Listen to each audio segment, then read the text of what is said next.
ఈరోజు అంగన్వాడీలకి కూటమి ప్రభుత్వం చాలా అండగా ఉన్నటువంటి పరిస్థితి. ఎవరు కూడా అధైర్యపడొద్దు, ఆందోళన చెందాల్సినటువంటి అవసరం లేదు. ఈరోజు ఆర్థికంగా అనేక ఇబ్బందులుంది. గత పాలకులు చేసినటువంటి ఆర్థిక నష్టాలు, అప్పులు, ఇవన్నీ కూడా ఒకవైపు భరిస్తూనే 1వ తారీఖుని, ముందు కంటే మీ అందరికీ తెలుసు, 1వ తారీఖునే అంగన్వాడీ సెంటర్స్కి కానీ ఎవరైతే ఉన్నటువంటి ఉద్యోగస్తులకి అందరికీ జీతాలు ఇస్తున్నటువంటి సంగతి ఒకసారి గుర్తు చేస్తున్నాం. ఈ అంగన్వాడీ కార్యకర్తలు కావచ్చు, హెల్పర్లు కావచ్చు, చిరుద్యోగులు కావచ్చు, వీళ్ళందరి సంక్షేమానికి కూడా ఈ ప్రభుత్వం కట్టుబడి ఉంది. గతంలో ఎన్నడూ లేని విధంగా చరిత్రలోనే తెలుగుదేశం పార్టీ హయాంలోనే, చంద్రబాబు నాయుడు గారి నాయకత్వంలోనే 2 సార్లు కూడా వారి వేతనాలు పెంచినటువంటి ఘనత కూడా ఒక తెలుగుదేశం ప్రభుత్వానికే అది దక్కుతుంది. ఇప్పుడు కూడా ఆ వేతనాలు పెంచే ఆలోచన ఏ ప్రభుత్వం కూడా చేయలే, కేవలం తెలుగుదేశం ప్రభుత్వం మాత్రమే చేసింది అనేది ఒకసారి అంగన్వాడీ వర్కర్స్కి అందరికీ కూడా తెలియజేస్తున్నారు. ఎన్నికల్లో, ఇటీవల జరిగిన ఎన్నికల్లో ఇచ్చిన ప్రతి హామీని కూడా అమలు చేయడానికి చిత్తశుద్ధితో పనిచేస్తుంది. అందులో ఏమాత్రం అనుమానం పడక్కర్లేదు అనేటువంటిది మీ ద్వారా తెలియజేస్తున్నాను. అందుకనే ముందుగా మౌలిక సదుపాయాలపైన దృష్టి కేంద్రీకరించాం. అంగన్వాడీ సెంటర్లో కావాల్సినటువంటి వసతులపైన కూడా ప్రత్యేకమైనటువంటి దృష్టి సారించడం జరిగింది. రాష్ట్ర వ్యాప్తంగా ఉండేటువంటి అన్ని సెంటర్లలో తాగునీటి సౌకర్యాలు కావచ్చు, మరుగుదొడ్ల నిర్మాణానికి కావచ్చు, ఒక్కొక్క కేంద్రానికి ప్రత్యేకంగా కూడా నిధులు కేటాయించడం, సుమారు 86 కోట్ల రూపాయలు వెచ్చించడం అనేటువంటిది జరిగిందనేటువంటిది ఒకసారి గుర్తు చేస్తున్నాను. 58,204 మంది అంగన్వాడీ వర్కర్లు కావచ్చు, సూపర్వైజర్లు కావచ్చు, బ్లాక్ కోఆర్డినేటర్లు కావచ్చు, 75 కోట్ల ఖర్చుతో 5G ఉండేటువంటి ఇంటర్నెట్ సదుపాయంతో ఉండేటువంటి స్మార్ట్ ఫోన్లు కూడా ఇవ్వడం జరిగింది. ఈరోజు దాని యొక్క యాక్టివిటీస్ దాని ద్వారా జరుగుతున్నాయి. ఇటీవల కాలంలో అందరికీ కూడా ఆ మొబైల్ ఫోన్స్ అనేటువంటి, స్మార్ట్ ఫోన్స్ అనేటువంటిది ఇవ్వడం అనేటువంటిది కూడా జరిగింది అనేది తెలియజేస్తున్నాం.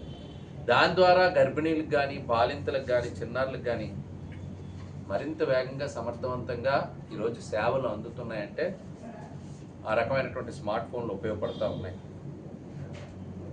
ఇంతకుముందు అంగన్వాడీ హాజరు 70% ఉంటే ఈ స్మార్ట్ ఫోన్స్ ఇవ్వడం ద్వారా 96% ఈరోజు హాజరు శాతం, అంటే పిల్లల హాజరు శాతం కూడా అంగన్వాడీ శాఖల్లో పెరిగిందనేటువంటిది ఇప్పుడు డైరెక్ట్గా, ఇప్పుడు ప్రత్యక్షంగా వచ్చినటువంటి ఫలితం అది అనేటువంటిది మీకు తెలియజేస్తున్నాను.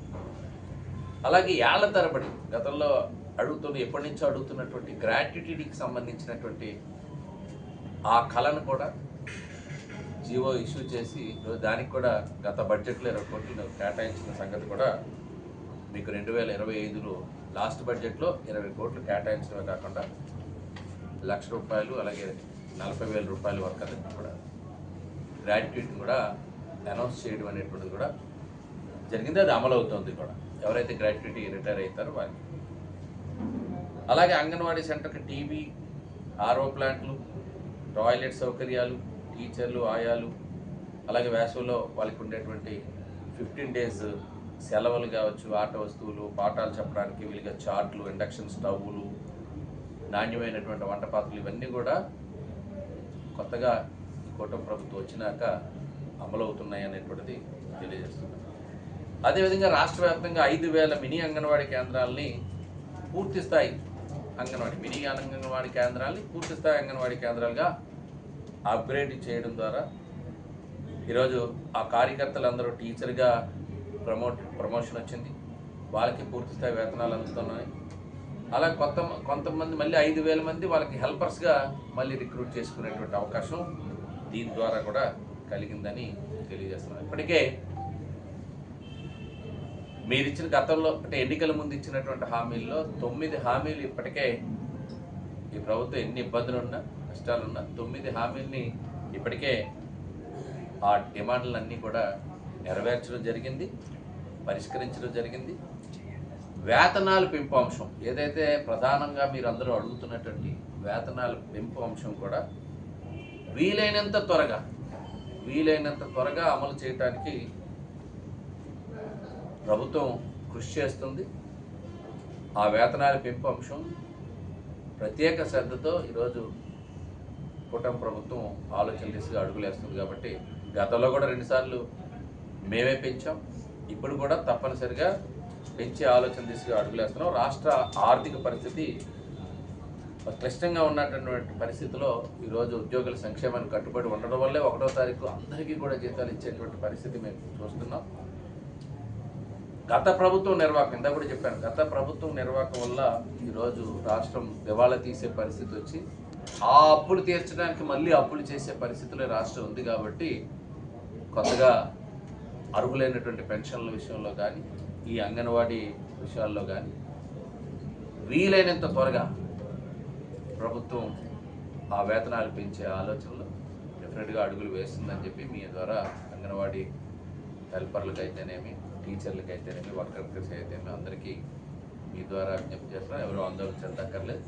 అందరికీ తప్పనిసరిగా ప్రభుత్వం చాలా చిత్తశుద్ధితో అంగన్వాడీ సెంటర్స్లో చేస్తున్నటువంటి గర్భిణీలకు కానీ పిల్లలకు కానీ చేస్తున్నటువంటి సేవలు ఆ దృష్టిలో తీసుకొని తప్పనిసరిగా కాస్త మెరుగైనటువంటి పరిస్థితులు ఇప్పటికే గాడిన పడుతున్న ప్రభుత్వం అనేక సంక్షేమ అభివృద్ధి కార్యక్రమాలు అమలు చేస్తుంది. సూపర్ 6 లాంటి పథకాలు అప్పుడు ఉండేటువంటి లోపాలు కూడా సరిచేస్తూ అడుగులేసాం. ఈసారి బడ్జెట్లో కూడా మీరు చూశారు.